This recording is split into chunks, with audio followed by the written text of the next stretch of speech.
Growing up, it was the alligator. And I just haven't drinking it.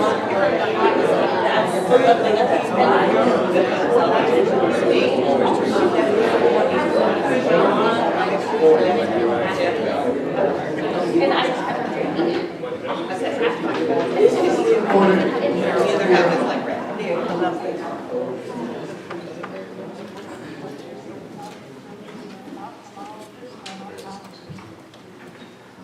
So last week we reviewed a little bit of the first half of John and looked at John chapter 11 where Jesus raised Lazarus from the dead. And this week, before we look at chapter 12, I want us to get a little understanding from looking at a couple of different outlines of John. If you've ever looked at different study Bibles that might start out a book with an outline, you've noticed that everybody can do a different outline and still make sense of it. And sometimes they provide some insight. And the outline that I've been working from here, I would call the superiority of Jesus. The whole Gospel of John shows Jesus as superior to numerous things. It starts out with what's translated as the Word in chapter 1, which is the Greek logos, which was an existing term for hundreds of years in Greek philosophy. Jews had picked it up. And John was showing that Jesus was a better logos than all of those Jewish and Greek alternatives. And then there's 3 chapters in which Jesus is shown to be superior to the Jewish rituals, like purification rituals, for example. Then we have 6 chapters, sometimes called the festival cycle, where Jesus is shown to be superior to all of the Jewish festivals and the ceremonies and rituals that accompany those festivals. And then the whole second half of the book would be seen as Jesus being shown to be superior to death. That Jesus is the ultimate example of life, triumphing over death. Starting with what we just read last week, which is the raising of Lazarus, but of course, leading up to his own death and resurrection, his triumph over his own death, his post-resurrection appearances, and so on. So, that would be one valid outline, but there's other ways to outline the Gospel of John, and I want to show just one other, which is a messianic outline, or the theme is that Jesus is the Son of God. That John is demonstrating that Jesus is the Messiah, the Son of God. Beginning, of course, with the same Logos passage. But then, what this scholar calls the book of signs. John uses this word sign a lot for miracles. So through the end of chapter 12, we have these miracles or signs of Jesus, and these signs prove the divinity of Christ. They prove that he is the Son of God. And then we have what this scholar calls the exaltation of Jesus, beginning with, ironically, washing the disciples' feet in chapter 13, and culminating in his crucifixion and resurrection. And then chapter 21 is seen as an epilogue, because it would seem that John added that after he had already finished the book. Because we'll see later, when you get to the end of chapter 20, it sounds like John's wrapping up the book. And then chapter 21 here's another story that happened after Jesus was resurrected. So this is at the end of chapter 20, when it seems like John's wrapping up the book, John makes a statement of what his purpose was. And that's where this outline comes from. There were many other miracles, many other signs that he did, but these are recorded so that you may believe that Jesus is the Christ, the Son of God, and that by believing you may have life in his name. And so, if you take that as the purpose of the whole book, you can make an outline of John, as this scholar does, that says the whole story of John, the whole story of the gospel is Jesus is the Son of God. Here's the proof. Now you can integrate the two outlines. These things fit together pretty well. But let's take a look at these 7 signs that fit this second outline, because John uses this word signs for the miracles that he records. And if you think about that word signs, you can call something a healing, a miracle, a wonder, but when you say a sign, you're concentrating on what effect does it have on the people who witness it. It's a sign to them. It convinces them of something. So the healing obviously benefits the man being healed, but when you call it a sign, John is emphasizing this is a testimony. This witnesses to the people who see it. This helps give them faith. Now, the other gospel authors don't label the miracles with this word signs, but John uses the word sign over and over and over in the book. If we just take a couple of examples. When Jesus turned the water into wine in chapter 2, in verse 11, it says, Jesus performed this first sign in Cana of Galilee. He displayed his glory, and his disciples believed in him. And then later in the chapter, it says, while he was in Jerusalem at the Passover festival, many trusted in his name when they saw the signs he was doing. So John several times tells us there are other signs that were done, besides the ones I've recorded, but he lists 7 signs. And I think the number 7 wasn't a coincidence, because there are ways in which he gets around to the number 7 several times. 7 different things testify to Jesus' divinity. The Father, his own works, the Scriptures, the words of Moses, and so on. You add them all up and you notice there's 7 different things that John lists. And there's about 3 different major ways in which John uses this number 7. But 7 signs is one of the prominent ways. Of course, he also records the fact that not everybody believes, even when they witness a sign. They're not forced to believe. The sign is supposed to have an effect on the witnesses, but in fact, it actually hardens some people against him to perform these signs. A lot of these signs worried those Jewish leaders. Look at how many people are following him now. That's going to catch the attention of the Romans, and we're going to get squashed by the Romans, this kind of thing. So as wonderful as it is to heal someone who was born blind or to do some other sign, it doesn't force anybody to have faith. Some people who saw the signs rejected it. And we can see a list of the signs.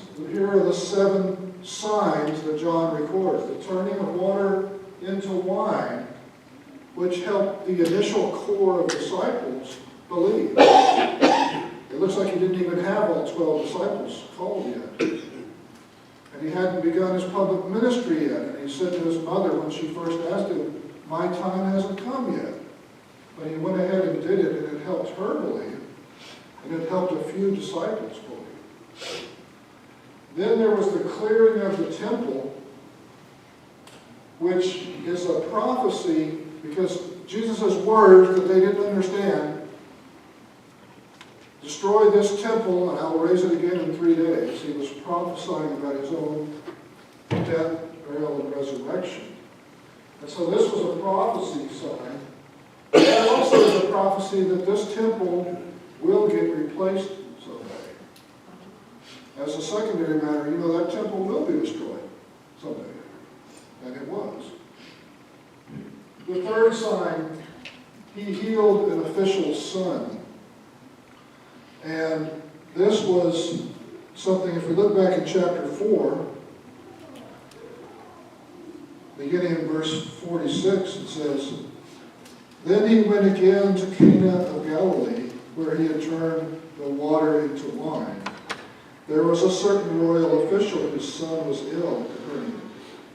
When this man heard that Jesus had come from Judea into Galilee, he went to him and pleaded with him to come down and heal his son, for he was about to die. Jesus told him, Unless you people see signs and wonders, you will not believe. Sir, the official said to him, come down before my boy dies. Go, Jesus told him, your son will live. The man believed what Jesus said to him and departed.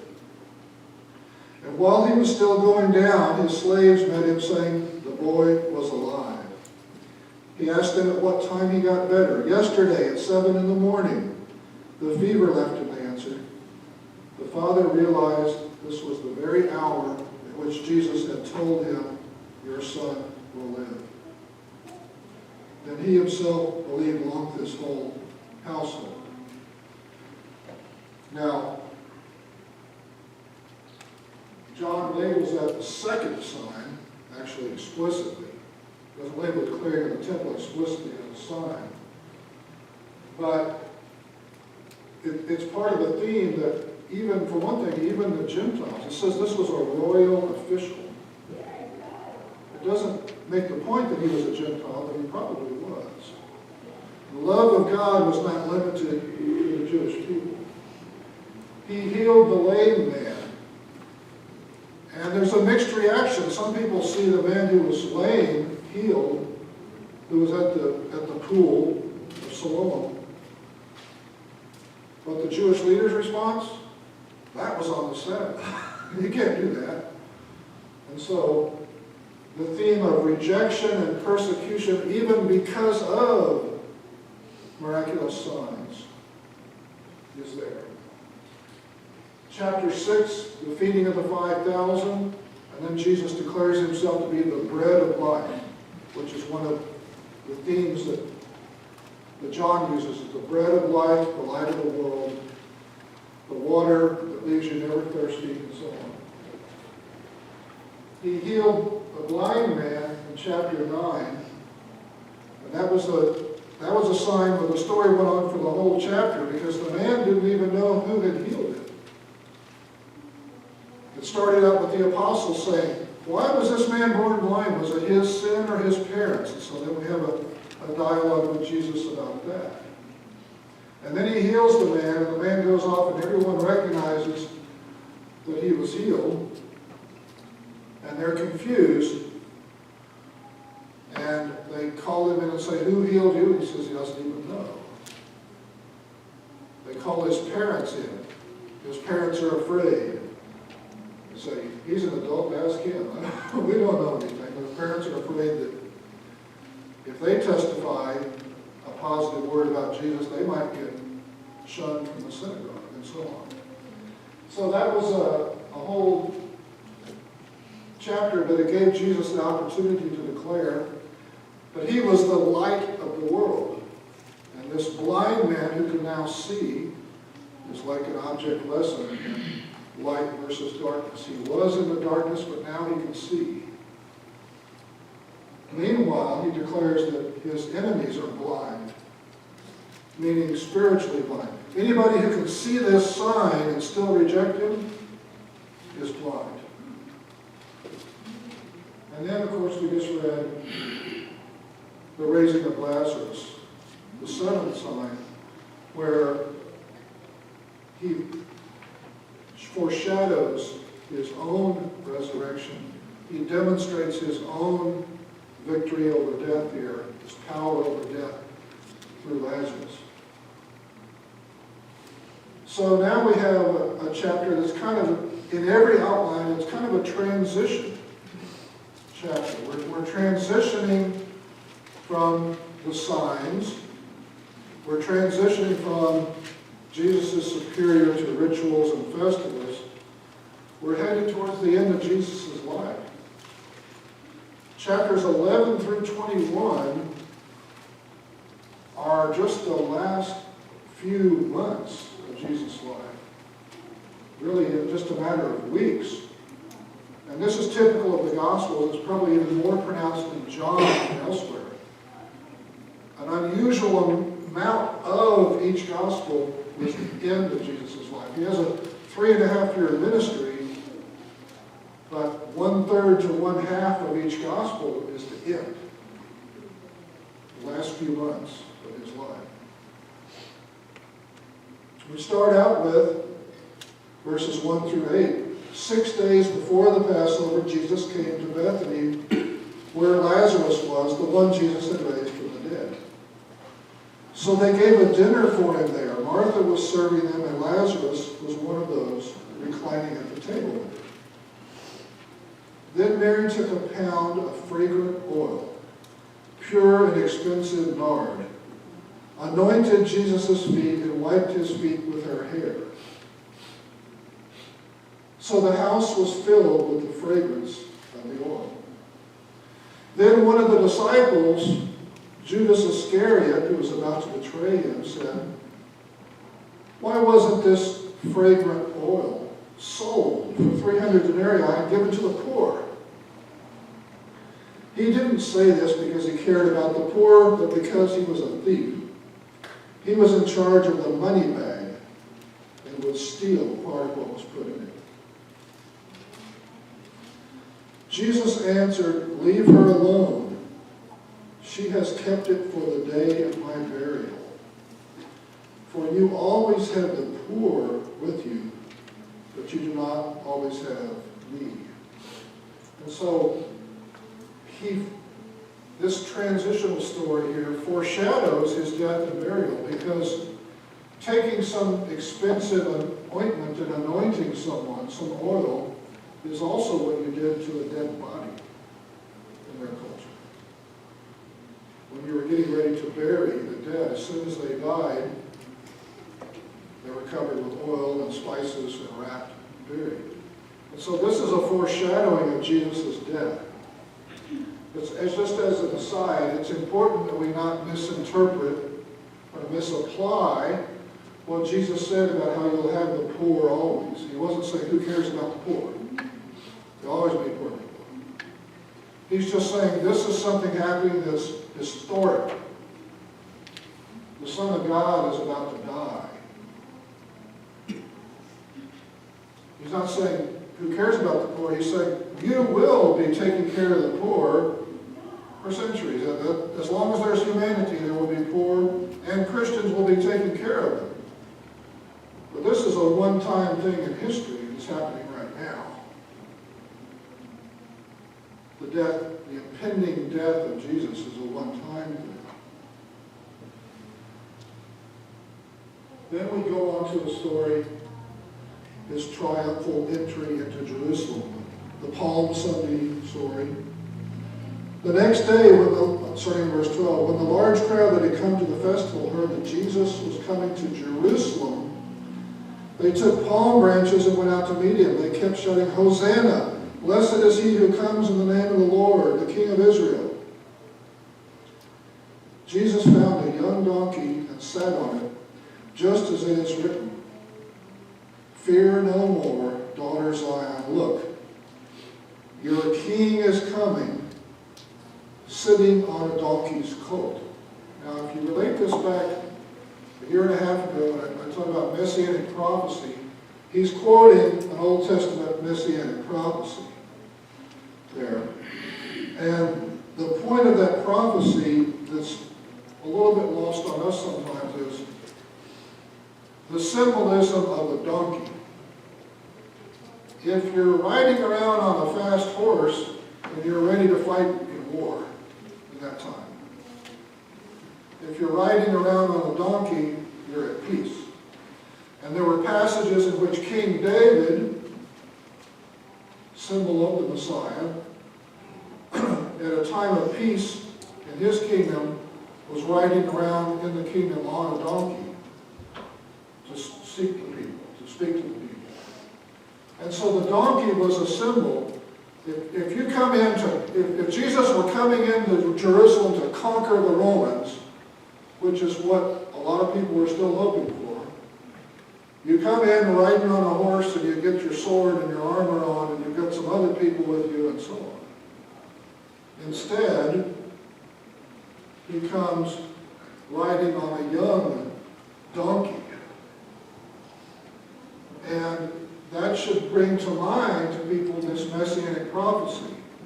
But as we discussed when we studied messianic prophecy, there's all kinds of dimensions to the Messiah, but the people paid attention to the ones that they wanted to pay attention to. The part about the victorious king, yeah, that's great.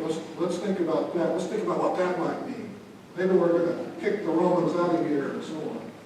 The messianic prophecies that have things like the Messiah comes to bring peace, well, that's no fun. That's not what we're looking for. And so they were just not focused on. But the prophecy was there. The Messiah comes riding on the colt of a donkey. They should be anticipating, therefore, something along those lines. And Jesus fulfilled it. His final entry into Jerusalem is a declaration. He's coming to bring peace. Not war to the Romans, but peace to us. And John says, and this is one of the themes that keeps coming up in John, was that John is telling stories that people didn't understand when they happened. And he says it explicitly over and over. And this is one of the examples. His disciples did not understand these things. Verse 16. At first. However, when Jesus was glorified, then they remembered that these things had been written about him. The Messianic prophecies. And that they had done these things to him. Meanwhile, the crowd, which had been with him when he called Lazarus out of the tomb and raised him from the dead, continued to testify. This is also why the crowd met him, because he had heard he had done this sign, meaning the raising of Lazarus. Then the Pharisees said to one another, "You see, you've accomplished nothing. Look, the world has gone after him." So there's that split reaction. Jesus does something, a lot of people respond positively, but the Jewish leaders say, uh-oh, this is bad. Because it could attract the attention of the Romans, which could fall down on them and they would lose their positions of power. So he shows his messianic identity by the way that he enters Jerusalem. And then in verse 20, we have a kind of a little side story that's not in any other gospel, and at first it doesn't seem all that significant. But it has to do with Jesus foreshadowing that the kingdom is for the Gentiles too. It's not just for the Jews. Now some Greeks were among those who went up to worship at the festival. So they came to Philip, who was from Bethsaida in Galilee, and requested of him, "Sir, we want to see Jesus." Philip went and told Andrew, and then Andrew and Philip went and told Jesus. And here comes another one of these passages that no doubt they didn't understand at the time. You would think that his response would be directly something about these Greeks want to talk to me, okay, but instead he replies like this. Jesus replied to them, "The hour has come for the Son of Man to be glorified. I assure you, unless a grain of wheat falls into the ground and dies, it remains by itself. But if it dies, it produces a large crop. The one who loves his life will lose it. And the one who hates his life in this world will keep it for eternal life. If anyone serves me, he must follow me. Where I am, there my servant also will be. If anyone serves me, the Father will honor him. Now my soul is troubled. What should I say? Father, save me from this hour, but that's why I came to this hour. Father, glorify your name. Then a voice came from heaven, I glorified it, and I will glorify it again. The crowd standing there heard it and said it was thunder. Others said, an angel has spoken to it. Jesus responded, this voice came not for me, but for you. Now is the judgment of this world. Now the ruler of this world will be cast out. As for me, if I'm lifted up from the earth, I will draw all people, includes the Gentiles, to myself. He said this to signify what kind of death he was about to die. Then the crowd replied to him, we have heard from the law that the Messiah will remain forever. So how can you say the Son of Man must be lifted up? Who is this Son of Man? So part of the theme of John, the more difficult teachings and sayings that people did not understand at the time, which are not really suited for the beginning and preaching of the gospel like we find in Mark and Luke and Matthew. Jesus answered, the light will be with you only a little longer. Walk while you have the light so that darkness doesn't overtake you. The one who walks in darkness doesn't know where he's going. While you have the light, believe in the light so that you may become sons of light. Jesus said this, and then he went away and hid from them. So it doesn't record any conversation that Jesus actually had with these Greeks.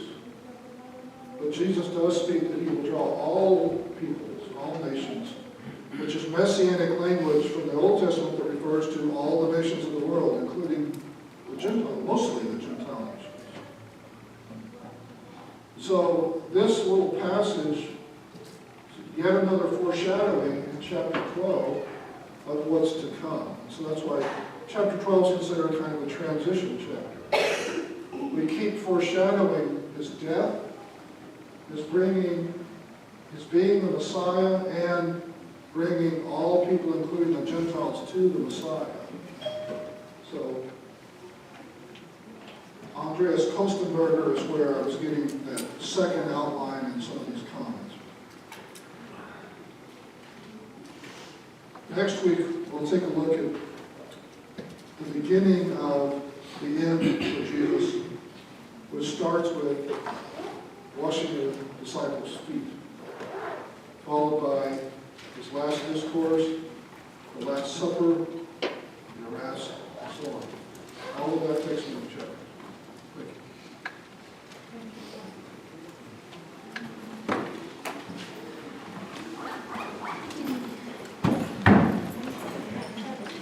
Thank you.